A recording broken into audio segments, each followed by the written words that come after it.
So we recently revisited the GTX 970 in 2021, and our testing set forth to determine how the 970 does today versus, well, a mix of cards, because the RTX 30 series and the RX 6000 series aren't necessarily readily available. We also had all of the most recent series like the RTX 20, GTX 10, and the RX 5700 XT. So now we're adding the 980 Ti to that list of benchmarks. We've got a bunch of GPUs in there. Unfortunately, the best deal is still probably the newer stuff if you can actually grab one when it's restocked. Your local store might be the best bet for that versus, say, online where you're competing with the world. Because when we looked at the used card prices for the 10 and the 20 series, and the 5700 XTs, a lot of them were absolutely insane. As in, you'd have to be insane to pay that amount of money for some of them. We saw a 5700 XT go for $500 on eBay. Sold. That's not worth it. But anyway, we're going to cover all that today and the 980 Ti, specifically the hybrid model, in this revisit. Before that, this video is brought to you by Drop and the new Drop Enter mechanical keyboard.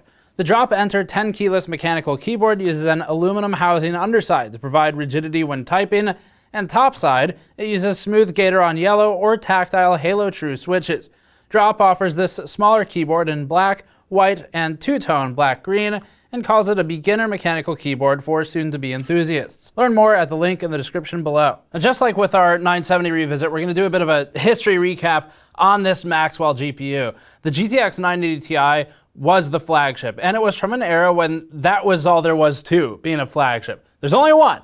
There's only supposed to be one, but NVIDIA and AMD now sort of have kind of two flagships because they were both afraid to say the $1,000 to $1,500 plus cards were in fact flagship gaming cards. And to be fair to both companies, that's because the 6800 XT, the new AMD sort of actual flagship, and the 3080, NVIDIA's sort of actual flagship, they get almost all of the performance, as in upwards of 90+% of it, of the $1,500 3090 or of the $1,000 6900 XT. So this era though, those games weren't played. That wasn't a thing. It was just, this is the top of the line card and that's it. Beyond this, there were Titans. But they were still more marketed towards other tasks than gaming, even though slowly, over time, NVIDIA slipped and added more and more gaming marketing to its Titan lineup. It didn't actually start that way, though.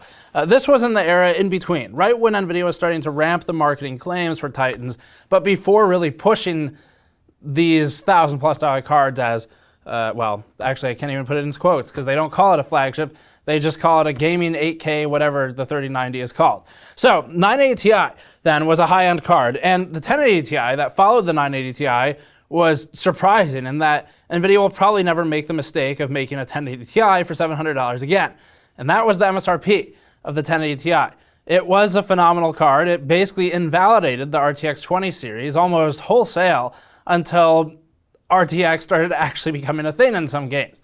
And whether or not that's usable to you is still debatable.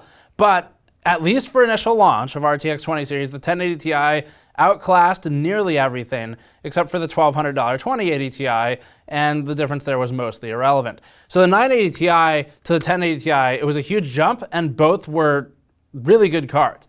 And now it's time to see how the 980 Ti has held on, and we've got the 1080 Ti on the list, of course, so you can compare to that. Some quick history. Maxwell architecture began in 2014 with the GTX 700 series, actually, including the once popular 750 Ti. We recommended that card for a lot of budget builds. It was later followed up almost exclusively with 900 series cards, as the 800 series was skipped entirely in desktop and reserved for laptops.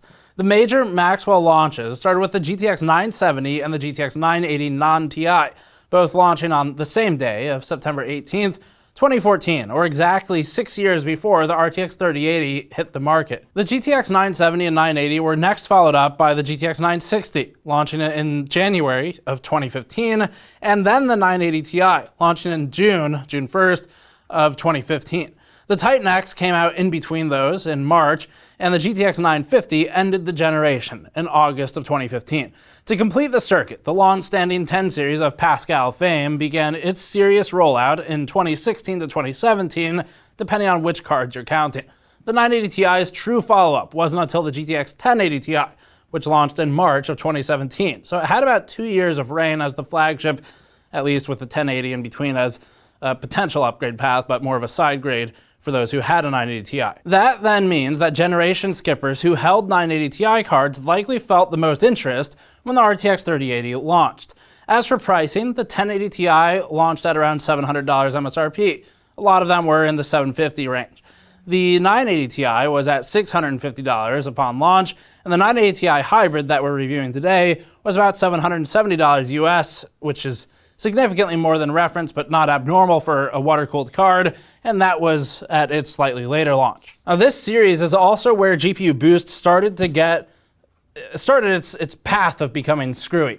Now, screwy not necessarily a bad thing with GPU boost, because much like Precision Boost 2 with Ryzen CPUs, what it really does is max out the card thermally and in terms of its power budget to the extent that most users would get pretty close to max performance out of box. With overclocking, you could gain a bit, but once you throw a water cooler on it and pre-overclock it like EVGA did with the 980 Ti, there wasn't a ton of room left until you start hacking BIOS or changing things on the physical board itself. Let's get into the benchmarks. We skipped the overclocking for this one because we looked back at our historical reviews with this card, and then we did do a quick re-overclock using those same settings.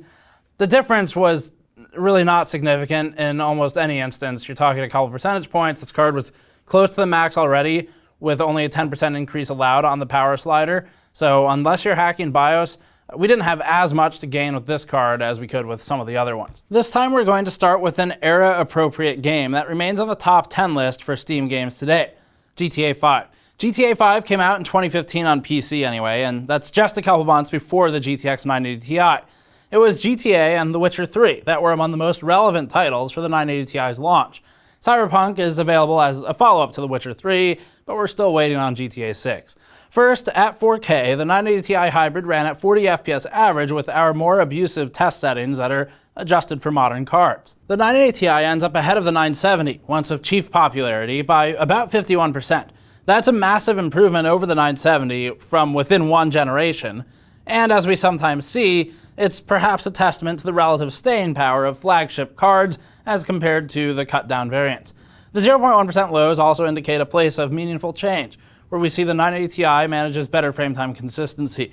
Frame time spikes often align with frame buffer limitations, and that's a sharp possibility with the 970, which had basically 3.5 gigabytes of its higher speed memory and 512 megabytes of slower memory. This frame time plot will help illustrate what's really going on here. As always, lower frame times are better, but more consistent frame times are best. In this chart, we can see routine spikes on the GTX 970 to about plus or minus 10 milliseconds from baseline. And since they're often back-to-back with other spikes, it starts to become noticeable. The GTX 980 Ti doesn't undergo any of this type of behavior. Let's draw some rapid comparisons. The GTX 980 Ti, back to that 4K chart, is beaten in average FPS by the 1080 Ti by 67% at 4K, the RTX 3080 by 137%. Despite sounding like a big jump compared to how the 970 lines up against modern parts, this actually isn't as wide of a gap as last time in the revisit for the 970. The RTX 2060 doesn't offer as much benefit as an upgrade from the 980 Ti, unlike its position against the 970, other than some light RTX capabilities. The first real upgrade pathways appear at the RTX 2070, RX 5700 XT, and GTX 1080 Ti cards. Anything else would be a new purchase, whereas these can potentially be grabbed used or on clearance, but you do have to get lucky. At 1440p, the 980 Ti now leads the GTX 970 by 41%, rather than 51% at 4K. The GTX 970 makes a good recovery here and is playable. Lows also improve. If you're looking for an upgrade, the first non-lateral changes appear at the GTX 1080 level at 23% improved, but this would be tough to justify unless you can get it for under $200, which is unlikely right now. The next might be the RTX 2070 or RTX 2070 Super, and then the RX 5700 XT, both of which are about 39% ahead. That's a big jump. Before the shortages, the 5700 XT could be had for relatively cheap once it started to hit clearance. Modern upgrades are all good options. The RX 6800 XT, RTX 3080 would both offer between 99% and 125% of improvement, favoring AMD. The 3060 Ti would also be a good jaunt, but at the new tariff-imbued prices, it's particularly hard to justify, at least in the US and in Canada, asterisk, when it's imported via the US. At 1080p, the GTX 980 Ti does well to still run 108 FPS average, with its lead over the 970 of the same Pascal era reduced now to 33%. So we went from 51% to 41% at 1440p to 33% at 1080p. This shows the flagship holding higher value as resolution increases. And it's also really interesting data because it's not linear scaling.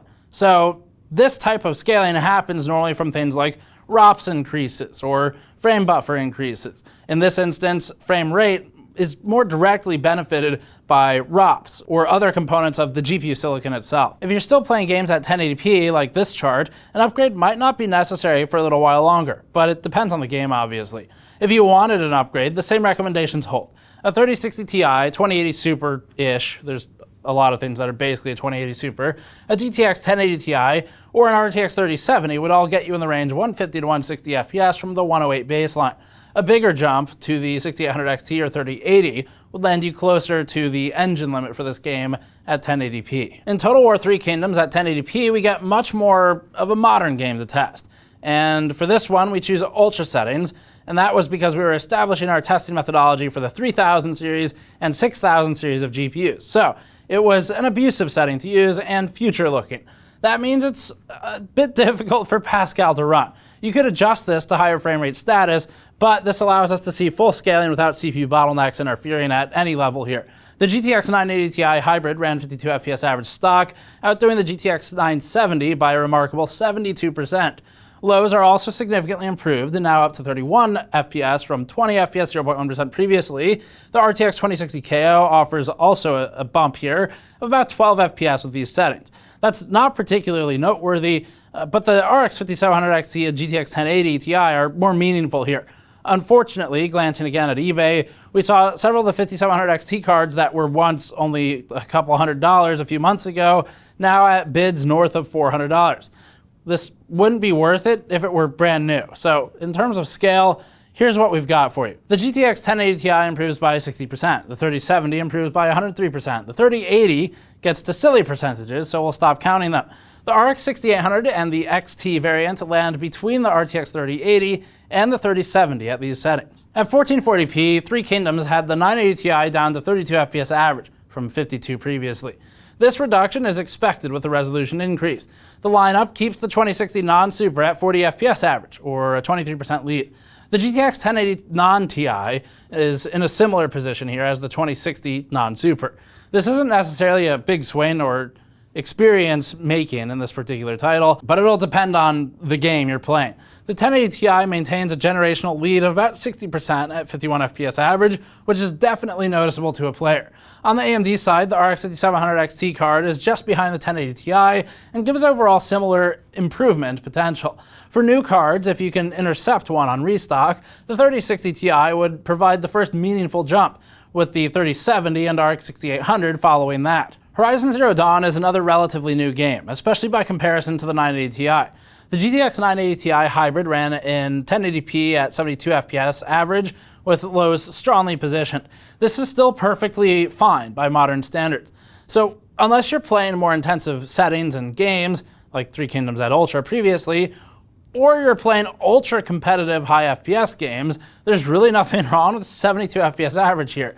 Even the 970 does okay, but it would have limited ability to scale resolution or graphics quality beyond this point. All that said, if upgrading, the 1080 Ti would offer an improvement of 58%, jumping to 114 FPS average. The 2070 Super is in the same territory, with the 5700 XT also similar, but slightly ahead of both of these results. Still, the biggest takeaway is that the 980 Ti remains overall fine for a scenario like this one. At 1440p, the 980 Ti remains relatively well poised at 53 FPS average and with lows tightly behind and in the mid-40s. This consistency benefits the former flagship in a way that, with some slight settings tweaks, it'd be able to hold a fluid 60. As we all know, gamers actually begin convulsing and writhing on the ground in wretched horror as soon as an FPS counter drops to 59.9, let alone 52.6. It's untenable. And a 60 FPS minimum is required in order to keep the demons in. How do you think Linus spawned? Just look at him. His FPS counter hit 59.9, and that's what came out. The GTX 1080 Ti sticks to about 84 FPS average, a 60% lead over the 980 Ti. Technically, that's a 2% higher performance than we saw at 1080p, but close enough that it could be run to run variance and error. And by 2% higher performance, we mean 60% rather than 58% for sense of scale. Overall, the hierarchy is mostly the same. The GTX 970 falls below 40 FPS here, highlighting the staying power of a flagship if it's within budget. That said, clearly a flagship isn't always the right choice, even for the budget.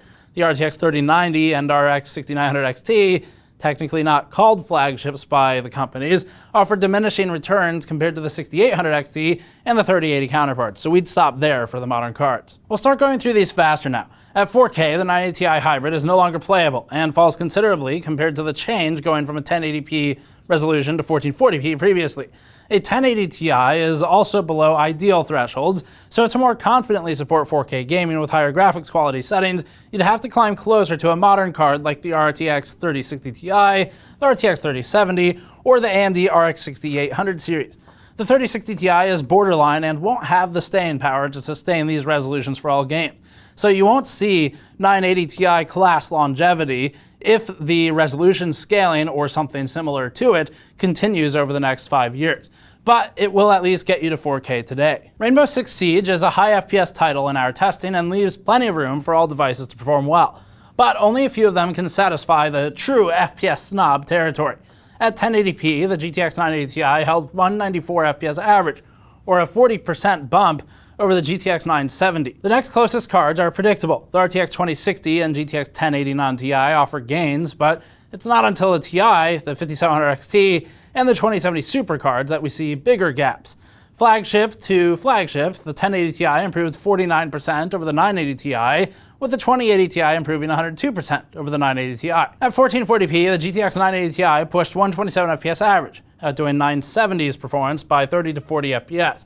Both, though, are still supporting pretty good frame rate and frame-to-frame intervals and pacing for this title. For at least this game, the 980 Ti remains reasonable for 1440p, as does the 970. Finally, at 4K and Rainbow Six Siege, the 980 Ti actually did really well. It's about 60 FPS average, and its lows maintain impressive consistency. If you wanted to play some lighter games at 4K with this older flagship, it's still possible. That certainly won't apply to every game, and definitely not more modern, high-end ones, but it'll work well for things like Rainbow Six or Rocket League. In Cyberpunk 2077 at 1080p high, the 980 Ti Hybrid ran at about 43 FPS average, surpassing the RX 580, the unlisted RX 590, and landing below the RTX 2060 by a lot. The newer architecture on the 2060 benefits it in this particular title, especially since we're running DX12, even though ray tracing is disabled here. The 2060 ends up at 70 FPS to the 980 Ti's 43 average. Enough of a swing here to change the playability or increase the graphics quality on the 2060. The 1080 Ti brute forces its way to 78 FPS average, just for reference. In Red Dead Redemption 2 at 1080p, the GTX 980 Ti held just 17% over the GTX 970 SSC. It's a much less exciting gap than previously. The performance troubles, though, establish a wide 30 FPS range between the 1080 and the 980 Ti, with the 1080 Ti pushing further still and running about 80% ahead of the 980 Ti. This range is about the same in the Vulkan version of the game as well, which we tested but we won't bother showing here. Moving to a higher resolution in this game would ideally be matched with a higher-end GPU. Finally, here's a quick chart for Strange Brigade at 1080p. The 980 Ti runs 111 FPS average here, but this game is remarkably easy to run as compared to some of the others on the list. The 2060 KO's lead is diminished in this one versus Red Dead and Cyberpunk, but it holds a lead nonetheless. So that's it then. That's the 980 Ti revisited in 2021. Still a really good card. For 1080p gaming in a lot of instances, you're probably still doing all right. It's certainly not a top performer, but in a lot of scenarios where it's either a less strenuous game like Rainbow Six Siege or other modern examples, you bring Cyberpunk down a bit and get it into playable territory to the extent that Cyberpunk can be made playable, that is. But Rainbow Six Siege or GTA in this example list, they're doing fine. Total War 3 Kingdoms, you have it at higher settings like Ultra, and it's a rough battle for the 980 Ti, but you can drop settings down to medium and get a bit more playability out of it until an upgrade pathway presents itself. Now, part of the reason we're revisiting these cards is because upgrade pathways are scarce. And so people want to know, as soon as I can pull the trigger on something, what should I get? And hopefully this helps you plot a path for if you're planning to just keep trying camping out for a refresh on one of the existing models that's come out recently, or buy something used. the used market is unfortunately just terrible right now. It was kind of mind-blowing. The prices reminded me, at least, of the 2017, 2018 era crypto boom when GPUs were scarce at that time as well, and prices for used cards at that time were also crazy. So I don't have a great solution for you for getting a card. If you can get one locally, that's probably your best bet, used or new, because at least then you can either go to a store and check instead of competing with the entire internet, or if you're trying to buy it used, you go on Craigslist, Facebook Marketplace, whatever else people use for used purchases now, and meet someone face to face and try and reason with them. So you might get lucky there. A 1080 Ti, if you can get it for cheap, which is extremely unlikely, but if you can get one for a reasonable price, is still a great upgrade.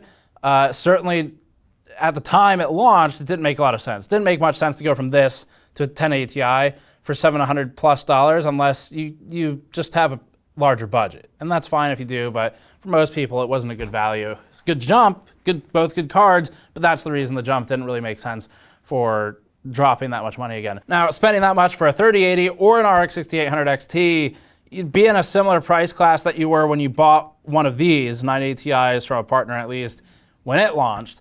So pretty similar expenditure. And an actually meaningful performance jump with either. You move from 1080 almost exclusively to basically whatever resolution up to 4K.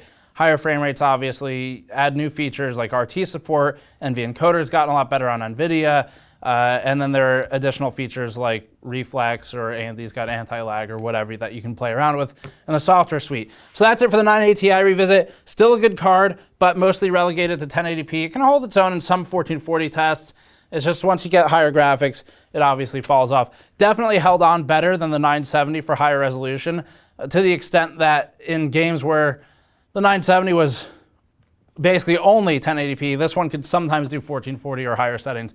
So you get your money's worth if you had a 980 Ti, and you might be able to hold on to it a bit longer still without, it's still okay. If you're happy with it, don't upgrade it. If you're not happy with it, do your best to get one. That's all we can really say right now. We know the GPU market's tough, but hopefully this helps you out. And thanks for watching. Subscribe for more. Go to store.gamersnexus.net or patreon.com/gamersnexus to help us out directly. We have a new behind the scenes video, an organization that we published recently over on Patreon, and we'll see you all next time.